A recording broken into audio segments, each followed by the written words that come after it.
não parar, não precipitar e não retroceder. Então dizer para esse cara, sabe quando nós vamos parar? Nunca. Nunca na sua porca vida. Né?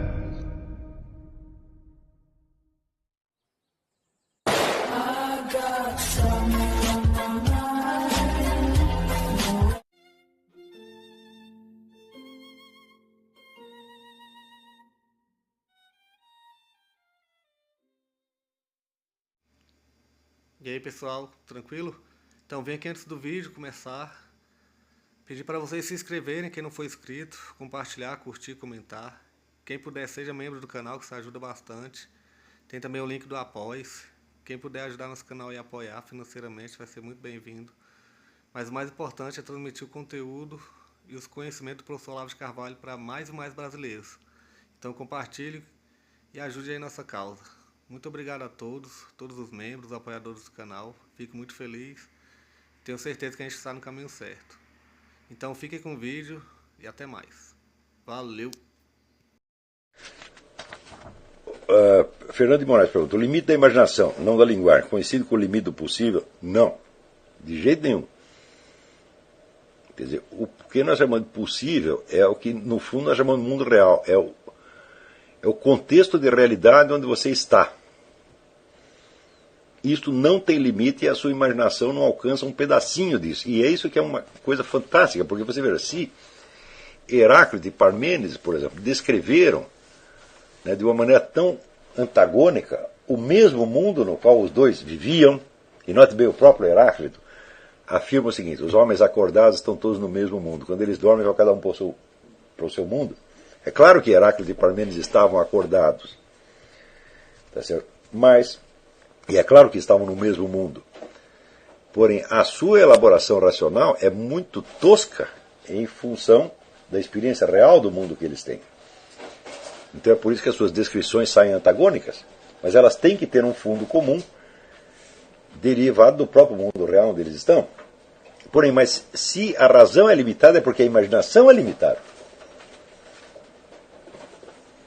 Quer dizer, a imaginação deles enfatizou certos aspectos e deprimiu outros, sumiu com outros. Né? E, afinal de contas, vamos dizer, não basta você imaginar, você pode imaginar muita coisa, mas você consegue imaginar aquilo de novo? Ou seja, você consegue lembrar o que você imaginou? Por exemplo, quando você sonha, quando você tenta lembrar um sonho, quem foi que criou o sonho? Foi você mesmo, a sua própria imaginação. Quando você tenta reimaginar, você já não imagina do mesmo jeito. Então você não tem, vamos dizer, a sua imaginação não tem poder nem sobre a sua própria imaginação. Está compreendendo?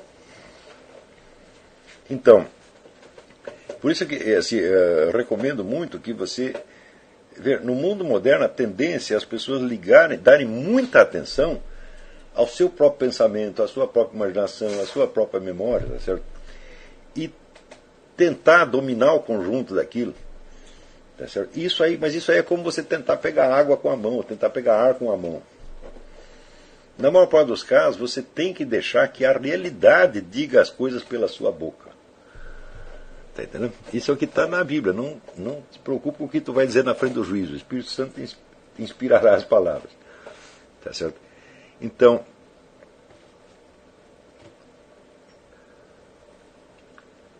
o desejo que nós temos de nos consolidar numa autoimagem também tem algo a ver com o desejo que nós temos, vamos dizer, de expressar perfeitamente o mundo dos nossos pensamentos. Está entendendo? Quer dizer, conseguir conseguir, de certo modo, dominar, pegar aquilo com as mãos. Não é isso que nós devemos fazer. Tudo o que nós dizemos, vamos dizer, se perde. Dizemos, escrevemos, se perde. Aquilo passou por você e foi embora. Você não vai ter mais aquilo. Você vai ter outra coisa melhor. Por quê? Tudo que passa pela nossa mente ou pela nossa vida se desfaz em pó. Nós estamos continuamente morrendo, por assim dizer. Né? Isso é uma realidade. Porém, quando você considera este fluxo, tá certo? Fluxo de impermanências, na escala da eternidade, você vê que na escala da eternidade nada pode se perder. Porque a eternidade contém tudo aquilo que está dentro do ser e do possível. E tudo aquilo que entrou no mundo do ser, ainda que por um instante infinitesimal, não pode retornar ao não ser. Ela pode cessar na escala do tempo, mas ela não pode se tornar um nada. Porque o nada nunca foi nada. Está entendendo? Então nós dizemos que as coisas retornam ao nada, mas é uma figura de linguagem. Nós queremos dizer apenas que saiu da escala do tempo, não existe mais na escala temporal. Mas na eternidade continua existindo eternamente. É como dizer, na eternidade tudo é eterno, meu filho. Então quer dizer, do ponto de vista de Deus, nada se perde. Então para que você vai se preocupar de você segurar tudo na sua memória, tá certo? No seu mundo interno? Se esse mundo interno, tal como o seu externo, é feito de contínua desaparição. Você está entendendo? A natureza daquilo que é temporal é sumir. Para que você vai segurar isso na escala temporal, se Deus já está segurando para você na escala eterna e Ele põe aquilo dentro de você de novo quantas vezes Ele quiser? Está entendendo? Para que eu tenho que me preocupar de guardar as coisas na minha memória, se Deus tem na memória dele e eu pedindo, Ele põe de novo na minha? Isso aqui é básico, o elemento básico do método, não só do método filosófico, mas do método existencial. Quando Platão fala da anamnese, esta memória que ele está se referindo, não é a memória carnal humana, é a memória espiritual, que se conserva onde? Em você? Não, que se conserva em Deus, se conserva na eternidade. Está entendendo? Você não precisa segurar, né, a água que está correndo, você não precisa segurar ela. Porque na eternidade as águas são eternamente as mesmas. Está entendendo? Então, é só quando você começa a entender essa dimensão de eternidade com a presença permanente, com uma verdadeira presença por trás da impermanência, então você tem um terreno firme, mas porque você sabe que esse terreno não é você. Nós somos impermanentes, nós somos pó. Nós estamos continuamente nos desfazendo. É Deus que nos refaz. Está compreendendo? Nós só, é o que diz São Paulo Apóstolo, nele nos movemos, como é que fala? Nele vivemos, nos movemos e somos. Tá certo? Então deixa por conta dele. Está compreendendo? Então aí, é só aí que você começa realmente a ter um acesso à dimensão do que é realidade. Você está entendendo? Um acesso não intelectual, um acesso existencial mesmo. E aí você entende que, assim, que tudo o que se desfez no mundo só se perdeu na escala temporal. Da escala eterna ele não pode desaparecer. Está entendendo? Eu sei que isso é uma, vamos dizer, é uma experiência maravilhosa quando você começa a perceber isso, efetivamente. Quando você percebe que você mesmo está desaparecendo. As suas memórias, inclusive, vão embora. Se você quer conservá-las, elas vão embora. Tá certo? Eu digo, sim, eu esqueci, mas Deus sabe. E se Ele quiser que eu lembro de novo. Então você tem que deixar uma parte do serviço para Deus. Aliás, é a maior parte. É Ele que faz. Tá certo? Agora, esta ilusão moderna da individualidade fechada é uma coisa terrível. Você está entendendo? Porque isso aí cria tantos problemas filosóficos idiotas que só serve para paralisar a mente. Por exemplo, se você acredita que o sujeito cognoscente humano é uma coisa que existe, né? Eu existo, é o ego cartesiano, né? Eu existo e tenho lá meus pensamentos, né? Então, o que quer que eu conheça é um estado subjetivo meu, até a percepção que eu estou tendo dessa sala, porque são os meus olhos que estão percebendo, os meus ouvidos que estão ouvindo. Então são tudo transformações que estão se passando dentro da minha subjetividade. Ora, se eu acredito que essa subjetividade existe como coisa, tá certo? Então tudo o que eu conheço é parte da minha subjetividade e eu não posso dizer que existe nada fora dela. E é impossível, isso chama-se, o que chama o problema da ponte. Qual é a ponte entre os seus estados interiores e o mundo objetivo? Fala, meu filho, ao descrever o seu eu como uma coisa existente, você quebrou a ponte. Agora não tem mais ponte. Acontece que esse eu subjetivo que você fala, isso não existe absolutamente. Isso é que é uma sucessão de estados, como dizia Jung, tá certo? Totalmente impermanentes. A sua unidade só existe em Deus, meu filho. Ela não existe como objeto aqui. É a sua figura eterna, que é aquilo que você é perante Deus. Essa é a sua única realidade. Aqui é tudo impermanência. Você é metamorfose ambulante de que fala o Raul Seixas, porra. Você está entendendo?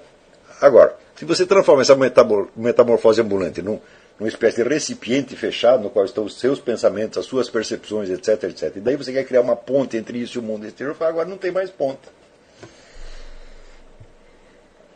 Quer dizer, eu sou uma sucessão de impermanências dentro de outra série de impermanências que é o mundo exterior. Isso é a realidade. Agora, se você toma o eu, o ego, como se fosse coisa, a coisa efetivamente existente, então daí esse ego come todo o espaço existente e não sobra nada para o mundo exterior. E daí você fica achando que só você existe. Mas isso é claro que é uma estupidez, porque você partiu de um erro inicial, de considerar, né, o penso, logo existo.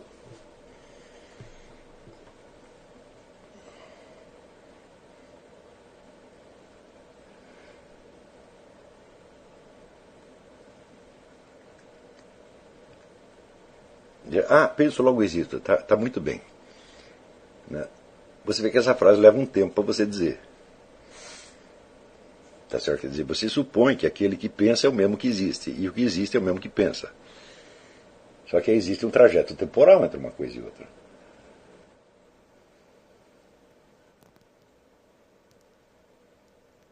Não é isso? E durante esse trajeto temporal você permaneceu o mesmo. Permaneceu o mesmo, olhando-se a si mesmo através de uma linguagem que não foi você que inventou, alguém que veio do mundo exterior. Sem essa linguagem, meu filho, você aprendeu do mundo exterior, não teria ego nenhum. Você está entendendo?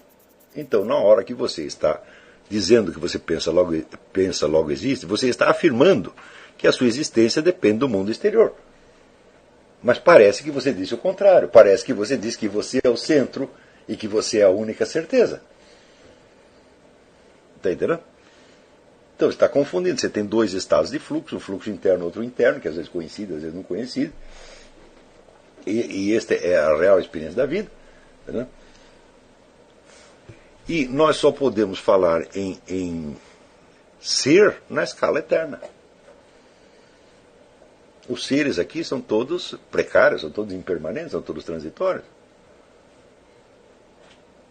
E não obstante, você entende que a impermanência não pode ser absoluta. Porque se a impermanência fosse absoluta, o que seria absoluto seria o nada.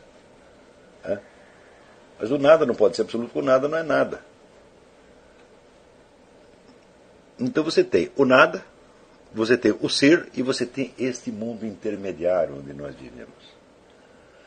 Onde as coisas estão permanentemente indo do ser para o nada, do nada para o ser. Entendeu? Mas o ser e o nada, tal como nós os conhecemos aqui, não são nem ser e nem nada. São uma coisa intermediária, uma coisa vacilante. Está entendendo? São semi-naturezas, semi-substâncias, em permanente estado de fluxo. E ela só adquire alguma substancialidade quando vistas desde a eternidade. Que é o que o Parmênides e Heráclito, os dois já tinham entendido isso. Bom, mas aí eu estou pulando, estou indo para tópicos concretamente filosóficos, que mais tarde nós vamos estudar de maneira mais técnica.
Chegamos a mais um final de uma aula, de um vídeo. Espero que tenham gostado.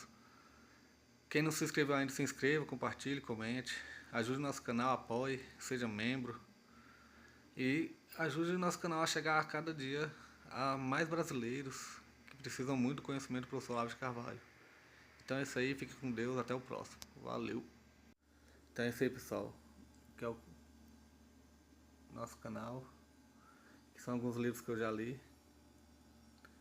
A maioria foi doação, mas alguns eu adquiri, professor Olavo de Carvalho. Alguns livros se perderam aí que eu emprestei. Professor Alexandre Costa. A Bíblia Sagrada. 10 lições sobre Karl Marx. Indico a não ler esse livro, que é muito ruim mesmo. Alguns pensadores aqui que realmente, como o professor Olavo de Carvalho disse, não são pensadores. Valeu, tamo junto aí. Apoie nosso canal, seja membro.